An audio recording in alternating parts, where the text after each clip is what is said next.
حضرت علی رضی اللہ عنہ نے فرمایا، کسی کے لیے حد سے زیادہ پریشان مت رہو، کیونکہ اگر وہ تمہارے حق میں بہتر ہوگا تو تمہیں ضرور ملے گا۔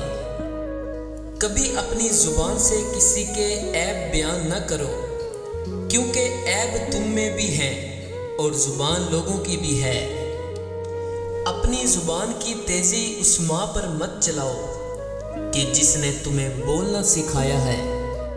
دن میں رزق تلاش کرو اور رات میں اسے تلاش کرو جو تمہیں رزق دیتا ہے۔ اللہ صرف تمہارے راستوں کو موڑتا ہے، تمہاری دعاؤں کو نہیں۔ وہ تمہیں اپنے طریقے سے تمہاری من پسند منزل تک لاتا ہے۔ رزق کے پیچھے اپنا ایمان خراب مت کرو، کیونکہ رزق انسان کو ایسے تلاش کرتا ہے جیسے مرنے والے کو موت۔ نماز کی فکر اپنے اوپر فرض کر لو، خدا کی قسم دنیا کی فکر سے آزاد ہو جاؤ گے اور کامیابی تمہارے قدم چومے گی۔